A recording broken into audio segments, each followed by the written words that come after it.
Hello everyone, magnet Prince के Hindi channel में आप सबका स्वागत है। मैं हूं आपकी इंग्लिश टीचर प्राची वर्मा और आज हम पहुंच चुके हैं unit 3 glimpses of the past के एमसीक्यूज पढ़ने के लिए।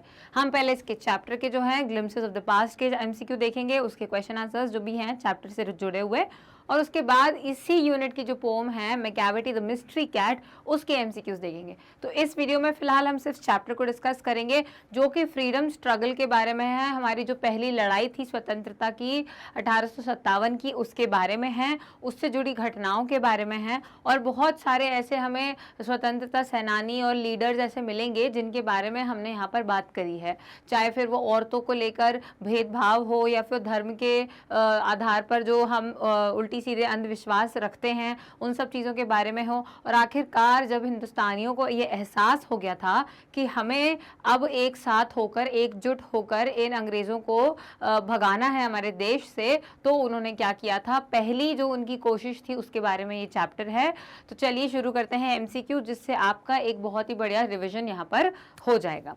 तो पहला क्वेश्चन है, the business community welcomed the British because, जो इंडिया की ब्रिटिश जो बिजनेस कम्युनिटी थी, तो अगर आप सबको याद होगा जो अंग्रेज थे वो भारत में व्यापार के लिए ही आए थे, है ना। वो ऐसा कहते हैं कि वो व्यापार करने के लिए आए थे और शुरुआत में उन्होंने व्यापार ही किया था, लेकिन जैसे जैसे उन्होंने हमारी कमजोरियां देखना शुरू कर दी, उन्होंने हमें ये पाठ पढ़ा दिया कि आपको ना विकसित होने की ज़रूरत है, आपको बेहतर बनने की ज़रूरत है, हम आपको बेहतर बनाएंगे। और ऐसा करते करते उन्होंने टेक ओवर कर लिया, हमारा पूरा जो साम्राज्य है वो अपने नाम कर लिया। तो जो बिजनेस कम्युनिटी थी इंडिया के, जो व्यापारी थे सारे, उन्होंने अंग्रेज़ों का क्यों स्वागत किया? दे लाइक्ड यूरोपियंस, उनको यूरोप में रहने वाले लोग पसंद थे, या दे लाइक्ड देयर ओन कंट्रीमैन, उनको खुद के ही देश के लिए जो लोग थे वो पसंद नहीं थे। डिसलाइक्ड, लाइक्ड से डिसलाइक्ड, है ना, कि लाइक्ड मतलब पसंद करना और डिसलाइक मतलब ना पसंद करना। The British rule had brought a degree of peace, एक प्रकार से जो ब्रिटिश रूल था वो शांति लेकर आया था, बहुत ही एक बैलेंस बन गया था हमारे देश में। या फिर दे वर अफ्रेड ऑफ द ब्रिटिश, कि वो अंग्रेज़ों से डरते थे। तो इसका सही जवाब है कि वो जो थे एक शांति लेकर आए थे। क्योंकि क्या होता है, देखिए आपके घर में मान लीजिए किसी बात को लेके बहस हो रही है कि नहीं ये वाली मूवी अच्छी है, ये मूवी देखने चलेंगे, या फिर ये वाली मूवी देखने चलेंगे, भाई बहन लड़ रहे हैं। अगर मम्मी पापा आके समझाएंगे तो भाई बहन को क्या लगेगा कि नहीं पापा भैया का साइड ले रहे हैं, और बहन को लगेगा कि नहीं यार मम्मी ना भैया का साइड ले रही है, या भाई को लगेगा मम्मी बहन का साइड ले रही है। ऐसा होता है ना। लेकिन अगर कोई बाहर का व्यक्ति आके, कोई पड़ोसी या कोई दोस्त आके बोले कि ये वाली मूवी ज़्यादा अच्छी है, ये मूवी देखने चलते हैं, तो आप आसानी से मान जाओगे, क्योंकि आपको ऐसा लगता है कि बाहर वाला जो व्यक्ति है उसको ज़्यादा पता है। हालांकि उसको आपकी सिचुएशन के बारे में, आपकी स्थिति के बारे में कोई ज्ञान नहीं है। वो सिर्फ अपना एक जो है अपना नज़रिया बता रहे कि मैं इस तरीके से देखता हूँ, मेरे हिसाब से ये ठीक है। और वही अंग्रेज़ों ने किया, वो बाहर से आए थे, उन्होंने अपना जो यहाँ पे निर्णय बताया कि हम ऐसा सोचते हैं कि ऐसा होना चाहिए।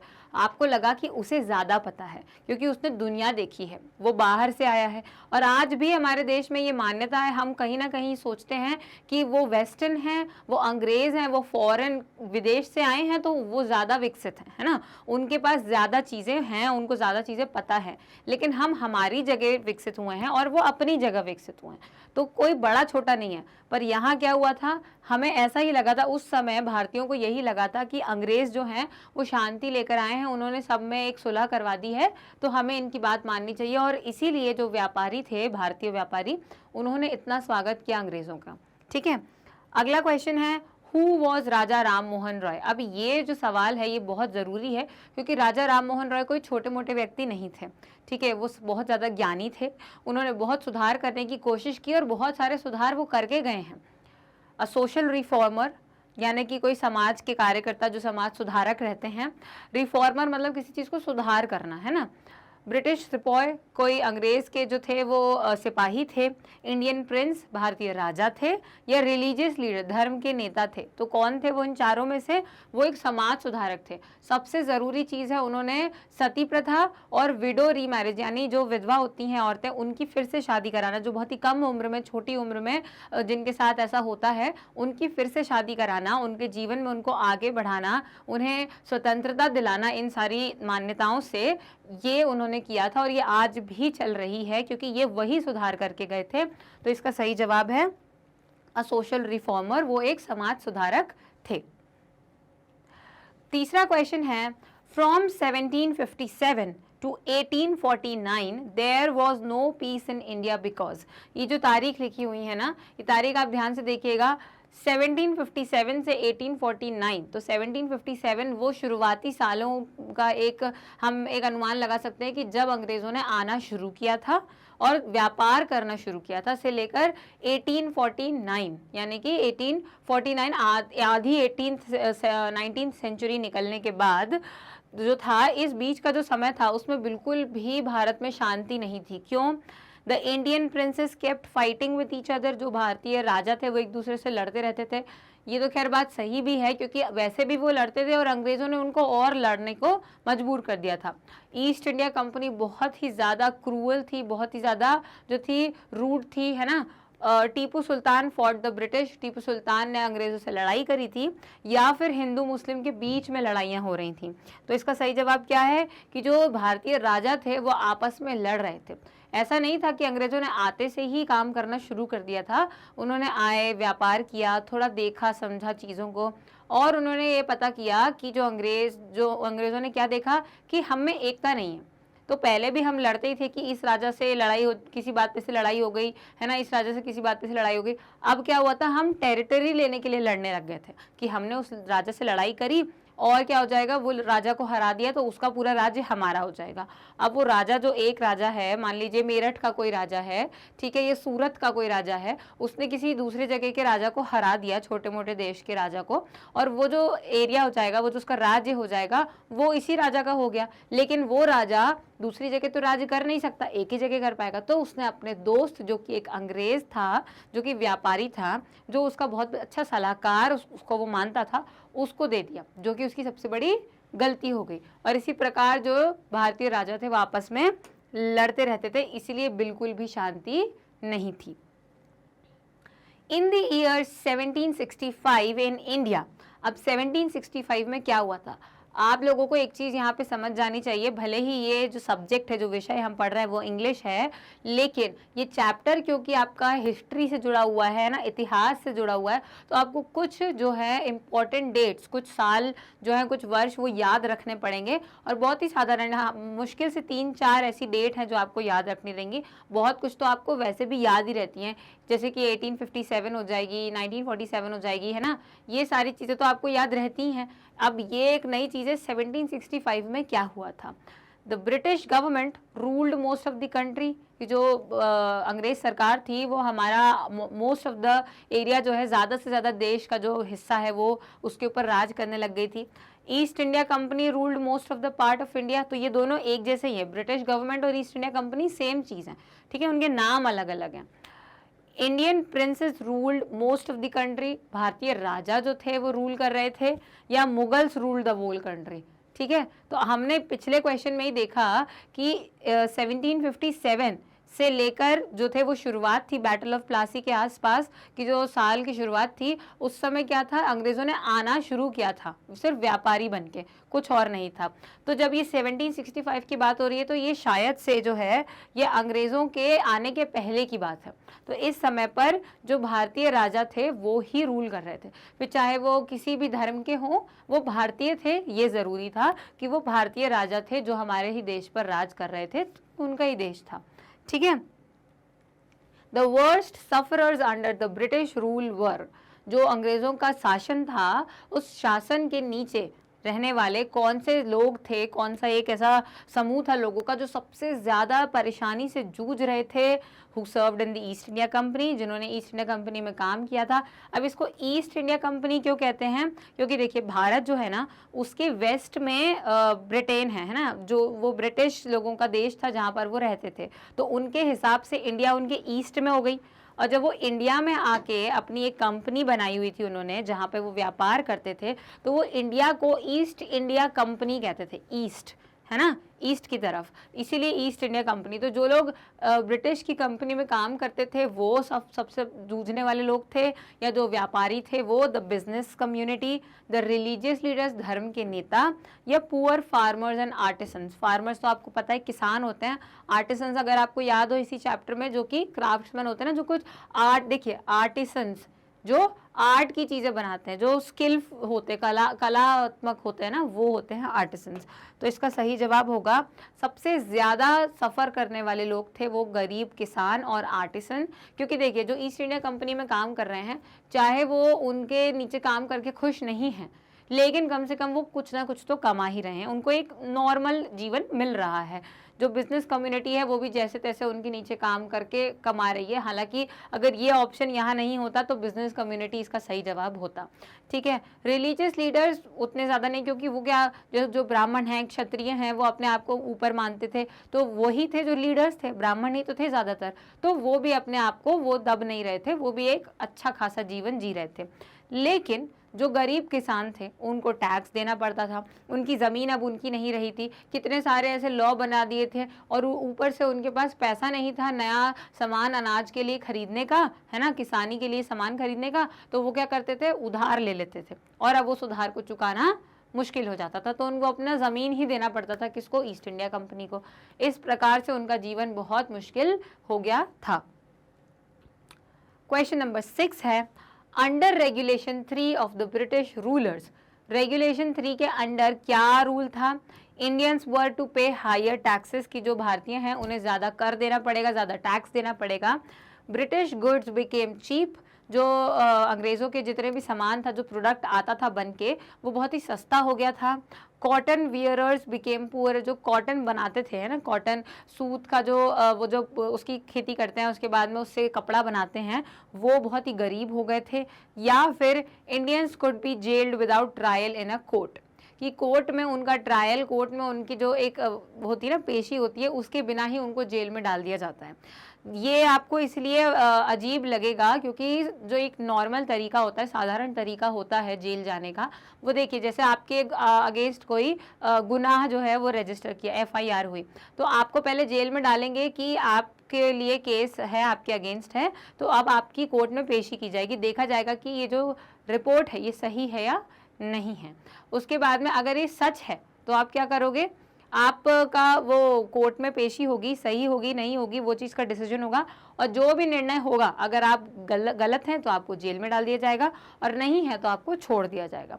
लेकिन यहाँ पर क्या है, वो ट्रायल व्रायल नहीं होता है, पक्का जेल में डाल दिया, कोर्ट में निर्णय सही गलत होने का होना ही नहीं है, सीधा जेल में डाल दिया। तो क्या हो गया, अंडर रेगुलेशन 3, रेगुलेशन 3 करके एक रूल था, जो कि इन लोगों ने ये लॉ पास किया था अंग्रेज़ों ने, और वो ऐसा कहते थे कि अगर आपने कुछ भी गलत किया, हमसे बदतमीजी करी, हमसे कुछ गलत बोला, हमसे कुछ चीज़ छीनने की कोशिश करी, छोटी से छोटी चोरी करने की भी कोशिश करी है ना, तो उनको बिना कोर्ट में पेशी के वो क्या करेंगे, जेल में डाल देंगे। ये था रेगुलेशन 3 का। तो ये कुछ इंपॉर्टेंट चीज़ें हैं जो याद रखने की ज़रूरत है। अगला है, between 1822 and 1836 dash people died of starvation in India. अब आपको ये चीज़ें छोटी छोटी क्यों समझ में आएंगी, क्योंकि पूरी कहानी नहीं दी है इस चैप्टर में, है ना। आपने देखा होगा चैप्टर का नाम क्या है, ग्लिम्सेस ऑफ द पास्ट, तो ग्लिम्सेस का मतलब है झलकियाँ, कुछ छोटी छोटी चीज़ें दी हुई हैं, तो उसमें ये सारी चीज़ें बताई गई हैं जिस पर आपसे सवाल पूछा जा रहा है। ठीक है, तो ऐसा नहीं है कि बहुत मुश्किल है, ये चैप्टर बहुत ही आसान है और बहुत ही छोटी छोटी चीज़ें दी हुई हैं, और आप उतना पढ़ेंगे ना, आपसे ये क्वेश्चन आराम से करते बनेंगे। ठीक है, तो कितने, 10,000, 10,000, 15 लाख, 15 लाख, 50,000, 50,000 या 40 लाख। तो इसका सही जवाब होगा 15 लाख। एक फेमाइन हुई थी, सूखा पड़ा था, बिल्कुल अनाज वनाज सब खत्म हो गया था 1822 से 1836 के बीच में, और उस समय 15 लाख लोगों की इस वजह से मृत्यु हुई थी। ठीक है, Which Englishman reported the plight of India to England? आपको याद होगा एक लाइन जो थी वो बोली गई थी किसी के द्वारा कि जो कॉटन वीवर्स है ना, वो अपने खून से जो है वो उनके जो कॉटन है वो सनी हुई है, इस प्रकार से एक लाइन उन्होंने जाके वहाँ इंग्लैंड में रिपोर्ट करी थी। तो वो कौन थे जिनने ये बात जाके वहाँ कही थी कि वो इतने ज़्यादा कमज़ोर हो गए हैं कि उनमें ताकत नहीं बची है, और अब सिर्फ क्या रहेगा, अब सिर्फ मतलब उनमें जान नहीं बची है, तो अब वो बस अपने खून से वो चीज़ कर रहे हैं, मतलब पूरी आखिरी जो जान उनमें बची है वो लगा के अपना काम कर रहे हैं। इतनी बुरी हालत हो गई है इंडिया की, वो ये कहना चाह रहे थे। Babington Macaulay, general Bentinck, William Jones, ये साइमन जॉन। तो विलियम जोन्स और साइमन जॉन का नाम अगर है भी भारतीय जो है ये फ्रीडम स्ट्रगल में, लेकिन इस चैप्टर में नहीं है, तो इस बात से तो हम पक्के हो गए कि ये दोनों तो नहीं है। अब आपको क्या याद रखने की ज़रूरत है, बहुत ही कम अंग्रेज जो है लीडर है उनके नाम इस चैप्टर में हमको दिए गए हैं, जिसमें से एक मैक्यूले हैं। और मैक्यूले का नाम ज़रूरी इसलिए है क्योंकि ये इंग्लिश एजुकेशन भारत लेकर आए थे, है ना। वो हमको भारतीयों में, मतलब भारतीयों के अंदर जो है वो अंग्रेजी जो तालीम है वो डालना चाह रहे थे, पढ़ाई उस तरीके से, बोलने का तरीका, ये सब कुछ वो हमको मैक्यूले सिखाना चाह रहे थे। तो हमारे इस सवाल का जवाब जो है वो होंगे जनरल बेंटिक, क्योंकि वो ही थे जिन्होंने वहाँ जाकर ये बात कही थी कि अब उनमें बिल्कुल जान नहीं बची है, कि भारत की हालत बहुत ख़राब हो गई है। What was the value of the British goods exported to India in 1829? 1829 में जो आए थे, क्या बोलते हैं, ब्रिटिश गुड्स आए थे। आपको याद होगा जब इस चैप्टर में जब वो हिस्सा आता है, जब उसमें लिखा था कि उनके ऊपर टैक्स नहीं लगता था, इंपोर्ट एक्सपोर्ट पे जो था पैसा लगना बंद हो गया था, टैक्स लगना बंद करवा दिया था। किसने? ब्रिटिश ने, कि हमें ज़्यादा इंपोर्ट एक्सपोर्ट करने की ज़रूरत पड़ जाती है, इसीलिए हम एक काम करते हैं, टैक्स ही हटा देते हैं, यहाँ से भेजेंगे तो इन लोगों पे टैक्स लगेगा। कौन? जो हमारे अलावा व्यापार करेगा उस पर टैक्स लगेगा, हम व्यापार करेंगे तो टैक्स नहीं लगेगा। तो उन्होंने क्या बोला, कितने? 5 करोड़ का सामान था, 6 करोड़ का सामान था, 7 करोड़ का या 8 करोड़ का? तो 7 करोड़ का सामान था, 7 करोड़ का वो सामान था, वो पूरे गुड्स थे जो कि इंडिया में 1829 में आए थे और उसके ऊपर कोई टैक्स नहीं लगा था। अब 7 करोड़ इसलिए इतनी बड़ी वैल्यू है क्योंकि जितना पैसा का वो चीज़ होती है उस हिसाब से जो है उसके ऊपर उतने प्रतिशत लग के टैक्स लगता है। क्वेश्चन नंबर 10 है, Who was trying to change the Indians in a Western way? अब भी दो क्वेश्चन पहले हमने इस बारे में बात करी है कि वेस्टर्न तरीके से कौन व्यक्ति था जो भारतीयों को बदलना चाह रहा था। Babington Macaulay, general Bentinck, William Jones या साइमन जॉन। तो क्या होगा इसका जवाब? मैक्यूले होगा। बहुत ही आसानी से इसका जवाब हमें पता चल गया है कि मैक्यूले ही थे जिन्होंने ये कोशिश करी थी कि हम यहाँ पर लोगों को अंग्रेज़ी पढ़ाना, अंग्रेज़ी तरीके से तैयार होना, है ना, उनको उस तरीके से बातचीत करना, रहना सहना सिखाते हैं तो क्या है वो हमारे ही काम आएंगे आखिरकार। What were the reasons behind the prospering British? तो भारत में आके अंग्रेज़ों का इतना फलने फूलने का कारण क्या था? तो इसमें ऑप्शन क्या दिए गए हैं? कंपनी की लूट की वजह से, भारतीयों को मारने की वजह से, डिवाइड एंड रूल पॉलिसी की वजह से, या फिर मिशनरी ज़ील की वजह से। तो मतलब वही मिशनरी का मतलब होता है क्रिश्चियनिटी, है ना, ईसाई धर्म जो है उसके थोड़ा प्रमोट करना, उन लोगों को उस बारे में सिखाना पढ़ाना। कंपनी की लूट का मतलब है कि वो लूटती थी पैसा, और वो डाकू लुटेरों की तरह नहीं लूटती थी कि हमें दो पैसा, वो प्लान करती थी कि हमें ऐसा लगने लग जाए कि हम गलत हैं, हमसे गलती हो गई या हम काम नहीं कर पा रहे हैं, इसलिए जैसे कर्ज ले लिया तो चुकाना तो पड़ेगा ही, ठीक है, लेकिन हमको क्या होता है, उन्होंने मजबूर किया कर्ज लेने पर, ठीक है। और भारतीयों को मारने की वजह से वो बहुत प्रॉस्पर कर रहे थे तो नहीं, और डिवाइड एंड रूल की वजह से तो वो राज कर रहे थे, ठीक है। उन्होंने पहले डिवाइड एंड रूल किया था, उसके बाद उन्होंने राज करना स्टार्ट किया था, लेकिन उनके कंपनी का इतना पैसा कमाना और इतना सुखद जीवन जीना किसी और को प्रताड़ित करके, तो वो कैसे कर रहे थे, वो लूट करके कर रहे थे, ठीक है। वो कंपनी जो थी ईस्ट इंडिया कंपनी, वो लूटती थी पैसा भारतीयों से, है ना, एक दूसरे तरीके से, कि जैसे कुछ उगाने के लिए कह दिया किसानों को, फिर वो उगा नहीं पाए तो उनसे उस चीज़ का पैसा ले लिया कि हमने तुम्हें इतना पैसा दिया, और फिर उनकी ज़मीन भी हथिया ली और फिर बोला कि तुम हमारी ज़मीन पे काम कर रहे हो और उनको पैसा भी नहीं दे रहे हैं, और किसान मेहनत करके कमा के वो जो सामान है, जो हार्वेस्ट है ना, जो कुछ भी उगा है वो जाके अंग्रेज़ों को दे दिया और उनके पास फिर कुछ भी नहीं बचा। तो एक तरीके से ये लूट ही थी, या तो सीधे तरीके से या उल्टे तरीके से वो थी। तो आखिर कंपनी की लूट, जिसकी वजह से ब्रिटिश जो थे वो इतने ज़्यादा फल फूल रहे थे। अब आता है पैसेज वाला question. Cows are of different colours but the colour of their milk is the same. गाय अलग अलग रंग की होती हैं, काली होती है, भूरी होती है, लाल होती है, सफ़ेद होती है, लेकिन उनके जो दूध का कलर होता है, जो दूध वो हमें देती हैं पीने के लिए, उसका जो रंग होता है वो एक जैसा ही होता है। Different teachers have different opinions, अलग अलग शिक्षकों के पढ़ाने का तरीका, बातें करने का तरीका अलग हो सकता है, but the essence of every religion is the same, लेकिन हर धर्म हमको क्या सिखाता है वो एक जैसा ही होता है। चाहे वो हमको पंडित बोले, चाहे वो मौलवी बोले, या वो पादरी बोले, चाहे वो कोई भी बोले, है ना, कोई भी गुरु बोले, हमें किसी भी धर्म के गुरु हमको कुछ समझाएं, उनका कहने का तरीका, उनकी भाषा, है ना, उनके उदाहरण अलग हो सकते हैं, लेकिन वो बात हमको वही बताते हैं जो सेम होती है, जो सही होती है।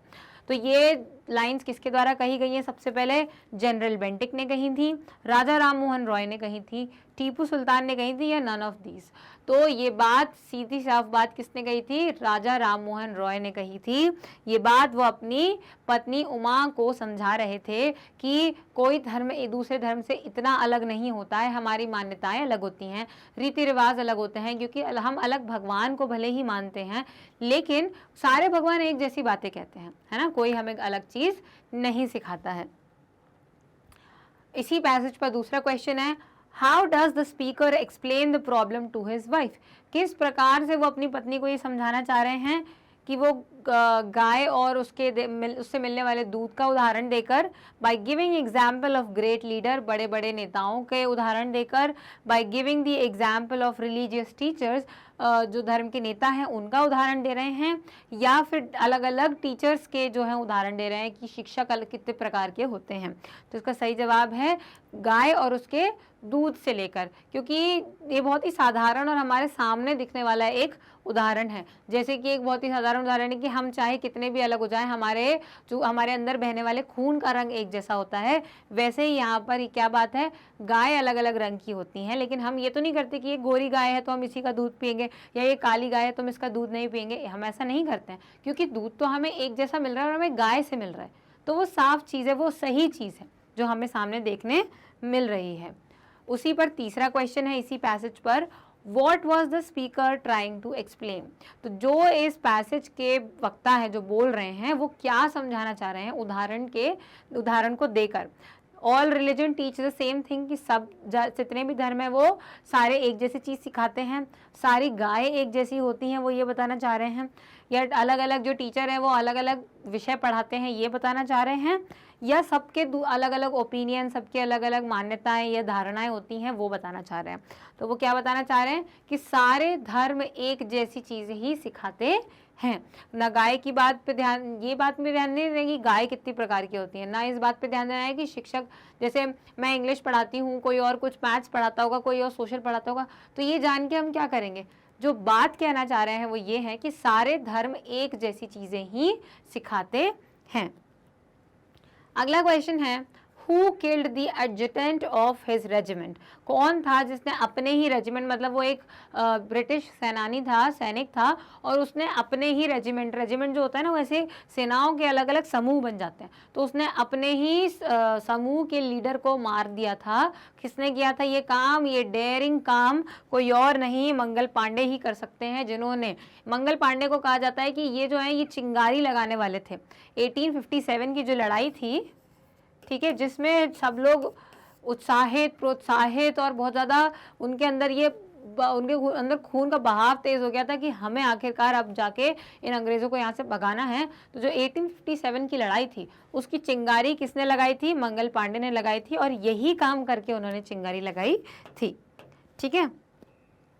ओ माई countryman, let your eyes fill with tears as you recall the sacrifice of India's martyrs। तो मार्टियर का मतलब होता है शहीद, ठीक है। भारत के शहीदों के जो मतलब गुजर जाने पर आप रोते हो, तो वो कह रहे हैं कि मेरे देशवासियों, आंखों में आंसू आने दो, भर लो आंखों में। तो आपको इससे समझ में आ गया होगा कि ये किस गाने की लाइन है।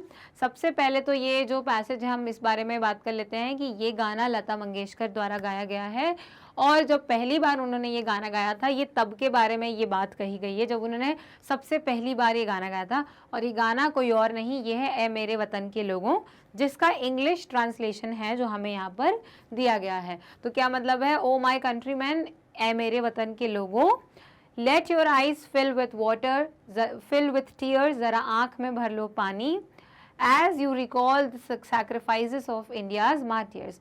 जो शहीद हुए हैं उनकी ज़रा याद करो कुर्बानी, सैक्रिफाइसेस, कुर्बानी, ठीक है। तो अब ये गाना कौन गा रहा है? कोई कॉयर गा रहा है। कॉयर का मतलब होता है बहुत सारे सिंगर एक साथ एक ग्रुप बना के जो गाते हैं उसे हम कॉयर कहते हैं। लता मंगेशकर गा रही हैं, वहीं पर प्राइम मिनिस्टर मौजूद थे, हो सकता है वो गा रहे हों या इनमें से कोई भी नहीं। तो हमें तो पता है कि ये हमारे जो नाइटिंगेल हैं भारत की, लता मंगेशकर जी, उन्होंने गाया है। तो इसका सही जवाब होगा बी, लता मंगेशकर। इसी पर दूसरा सवाल है कि ये जो गाना है जिस प्रोग्राम में, जिस फंक्शन में हो रहा था, जिस कार्यक्रम में हो रहा था, वो कहाँ हो रहा था?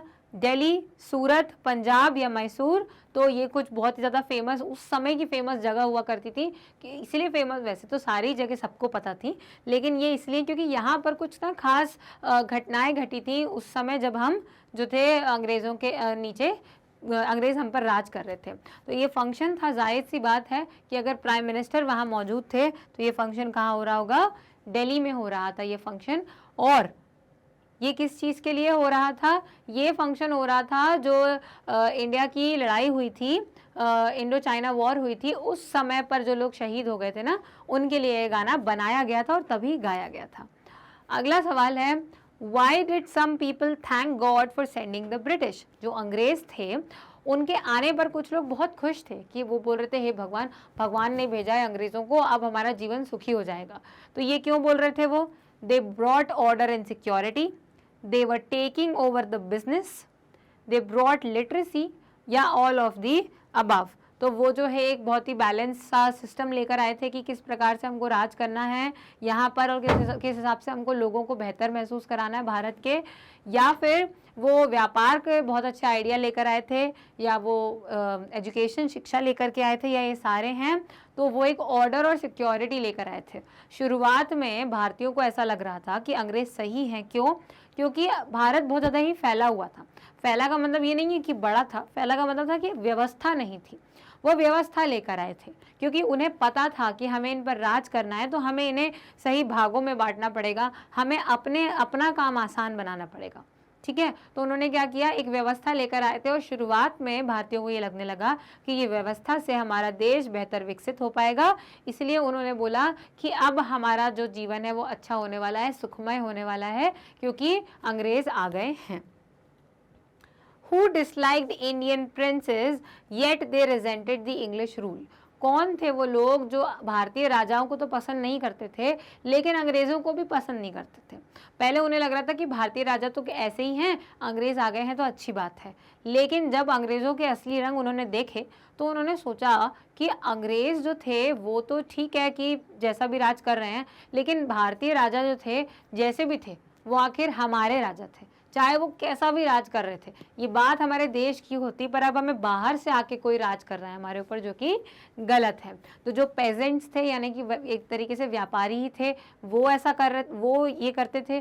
जो रानियां थी या जो वो थे देशभक्त थे, पेट्रियट्स थे, या इनमें से सारे के सारे। तो जाहिर सी बात है सभी को ये एहसास होने लग गया था कि वो अंग्रेज़ जो थे वो सिर्फ हमें फालतू की चीज़ों का ज्ञान दे रहे थे ताकि हमारा ध्यान भटका सके इस चीज़ों से कि वो हमारे ऊपर राज करने आए हैं, ना कि सामान्य व्यापार करने के लिए। All the misery of the world was due to women. ये बात जो है ये कभी ना सच थी और ना कभी सच होगी। सिर्फ इसलिए नहीं क्योंकि ये मैं मानती हूँ, लेकिन ये एक बहुत ही ज़्यादा तुच्छ धारणा है कि ये एक मैं आपको बता दूँ, ये जो लाइन कही गई है ये एक धर्म के नेता द्वारा कही गई है, और वो ये कहते हैं कि दुनिया में जितनी भी तकलीफ़ें, परेशानियाँ होती हैं वो औरत की वजह से होती हैं। तो ये तो एक तरीके से इल्ज़ाम डालना है कि कोई भी घटना घटी तो इसलिए हो गई क्योंकि इनने ऐसा कर दिया था। तो ऐसा नहीं होता है, सभी गलत होते हैं। ये भी नहीं है कि औरतें हमेशा सही होती हैं, लेकिन गलती हमेशा औरत की हो, ये धारणा बनाना और ये शिक्षा के रूप में लोगों को देना गलत है। Who said this? ये बात किसके द्वारा कही गई है? देशभक्त द्वारा। पेट्रियट्स देशभक्त होते हैं। रिलीजियस लीडर्स धर्म के नेताओं द्वारा। क्राफ्ट्समैन के द्वारा, या इनमें से कोई भी नहीं। तो ये हमें साफ साफ समझ में आ रहा है कि रिलीजियस लीडर जो थे, धर्म के नेता, वो ये बातें कहते थे क्योंकि उनकी ऐसी धारणा बहुत समय से बनी आ रही थी, इसीलिए उन्होंने ये बात कही थी। The bones of cotton weavers are bleaching the plains of India. तो ये वो लाइन थी जिसके बारे में हमने कुछ समय पहले बात करी थी, और यही लाइन थी, यही वो शब्द थे जिसके द्वारा हमारे नहीं, वो अंग्रेज़ ही थे जिन्होंने भारत की हालत के बारे में जाकर इंग्लैंड में बताया था। तो ये बात किसने कही थी? जनरल बेंटिक, टीपू सुल्तान, बहादुर शाह, या इनमें से कोई नहीं। तो जाहिर सी बात है ये भारत के जो लोग हैं उनकी एक प्रकार से बुराई है। तो टीपू सुल्तान या बहादुर शाह जो हमारे ही लोग थे वो तो ऐसा करेंगे नहीं। तो ये बात जनरल बेंटिक द्वारा कही गई है। उन्होंने ये बात कही थी कि जो भारत के जो सूती जो है लोग जो काम करते हैं, सूती काम करते हैं, जो उसके व्यापारी हैं, उनकी हालत इतनी ख़राब हो गई है, the bones of cotton weavers are bleaching, मतलब उनके शरीर में सिर्फ हड्डियां ही बची हैं, और वो कॉटन वीवर्स की हड्डियों के तरह क्या बताना चाह रहे थे? भारत की हालत जो कि बहुत ही ज़्यादा कमज़ोर हो गई है उस बारे में कहना चाह रहे थे। अगला है, What was the condition of the farmers under the British rule during 1765 to 1836? किसानों की क्या हालत थी? हेल्दी एंड वेल्दी थे, मिजरेबल थे, बहुत ही ज़्यादा बुरी हालत थी, हेविली टैक्स्ड, बहुत ही ज़्यादा जो थे कर्ज में डूबे हुए थे, और या बी या सी आपको दोनों ही सही लग रहे हैं तो आप उन दोनों को यूज़ कर सकते हो। तो इसका सही जवाब डी है। जाहिर सी बात है हेल्दी वेल्दी तो वो बिल्कुल भी नहीं थे। साधारण तौर पर भी किसान कभी बहुत हेल्दी वेल्दी नहीं हो सकते हैं। उनकी हालत बहुत ही बदतर थी, मिजरेबल थी, और वो बहुत ही ज़्यादा टैक्स, बहुत ही ज़्यादा कर्ज में डूबे हुए थे। तो इसका आंसर हो जाएगा ऑप्शन डी, जो कि है बोथ बी एंड सी। अगला क्वेश्चन है, what was the name of the 80-year-old man who got a bullet in his wrist? Wrist यानी कि कलाई। कौन थे वो 80 साल के व्यक्ति जिनके कलाई में चोट लगी थी जब वो अंग्रेजों से लड़ाई कर रहे थे? बहादुर शाह थे, कुंवर सिंह थे, तात्या टोपे, या अजीमुल्ला खान? तो आपको इन ऑप्शन से ये तो पता चल जाएगा कि ये चार कुछ खास लोग थे जो आखिर में इसी चैप्टर में आखिर में जो लड़ाई बताई है 1857 की, उसमें जिन्होंने एक बहुत ही महत्वपूर्ण किरदार निभाया था। ये चार वो नाम है, इनमें से कोई भी ऐसा नहीं है जो कम इम्पोर्टेंट हो। लेकिन इस क्वेश्चन का आंसर कोई और नहीं, बी कुंवर सिंह है। ये वो 80 साल के व्यक्ति थे और इन्होंने आखिर में अपने दम तोड़ते तोड़ते कहा था कि ये गंगा मैया को मेरी आहुति है, मेरी भेंट है कि मैं अपने जो प्राण हैं वो अपनी भारत माता के लिए जो है उनको सौंप रहा हूँ। तो ये इसे उन्होंने मरते मरते उन्होंने ये जो अपने शब्द कहे थे और उनकी कलाई में चोट लगी थी और उन्होंने अपने प्राण त्याग दिए थे। 24th क्वेश्चन है, Who was the leader of the War of Independence?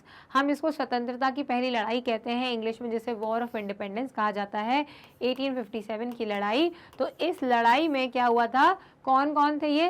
Tatya Tope, Peshwa Nana Saheb, Azimullah Khan या बहादुर शाह?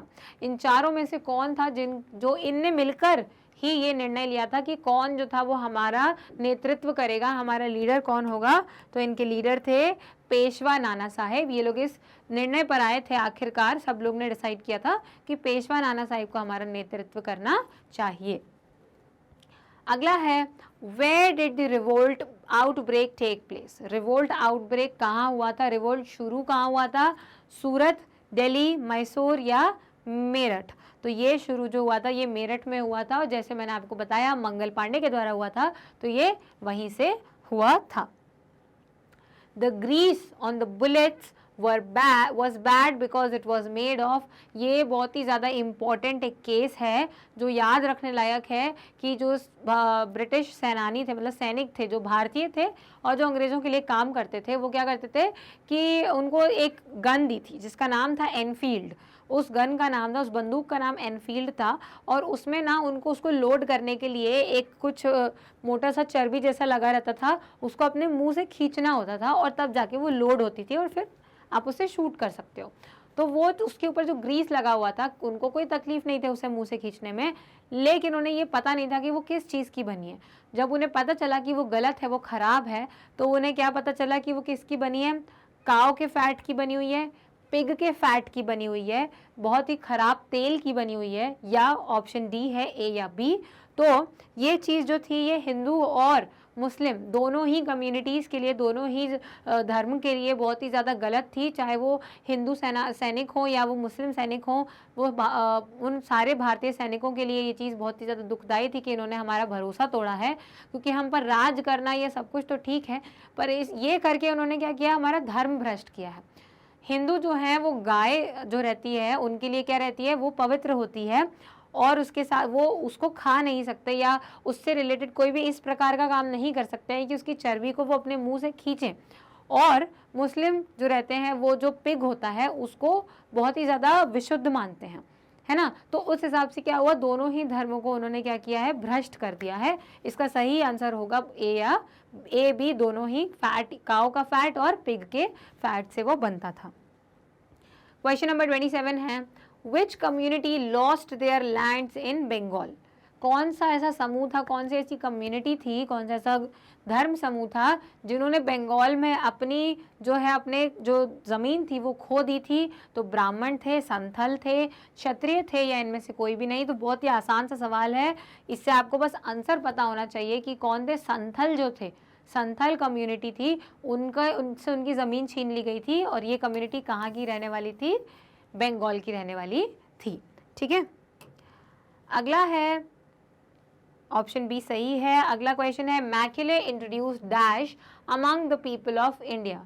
मैकेले ने क्या किस चीज़ का यहाँ पर शुरुआत करी थी, भारत आकर वेस्टर्न एजुकेशन की शुरुआत करी थी, है ना, कि वहाँ जो है उधर का शिक्षा लेकर आए थे, वहाँ जैसी शिक्षा मिलती है वैसी वो भारत में लेकर आए थे।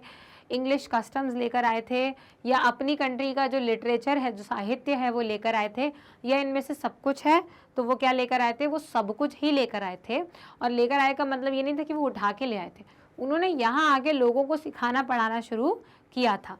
वो चाहते थे कि हम उनकी तरह बन जाएं ताकि हम उनकी तरह सोचने लगे और उनकी तरह काम करने लगे। लेकिन उसके साथ साथ वो हमको प्रमोट भी नहीं करते थे, है ना, वो हमें ऊपर भी नहीं लेके जाते थे, वो ज़्यादा से ज़्यादा क्लर्क के लेवल की जॉब हमको प्रदान करते थे। क्वेश्चन नंबर 29 है, the law by which one can be sent to jail without a trial in court was. ये क्वेश्चन हमने शुरुआत में किया था, इसके पूछने का तरीका थोड़ा सा अलग था, लेकिन हम यहाँ फिर से इसलिए कर रहे हैं ताकि आप इस डेफिनेशन को याद कर लीजिए कि वो कौन सा ऐसा लॉ था जिसकी वजह से आपको कोर्ट में पेशी किए बगैर जेल में डाला जा सकता है।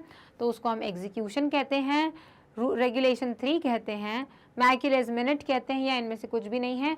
तो एग्जीक्यूशन जैसी कोई चीज़ थी नहीं, रेगुलेशन 3 सही जवाब है। और मैकेलेस मिनट वो पूरा एक लॉ था जो उन्होंने बनाया था एजुकेशन देने के लिए, कि हमें किस प्रकार की शिक्षा और किस प्रकार की नीति अपनानी है भारतीयों को अंग्रेजी शिक्षा देने के लिए। तो रेगुलेशन 3 लेकिन इस क्वेश्चन का सही आंसर है।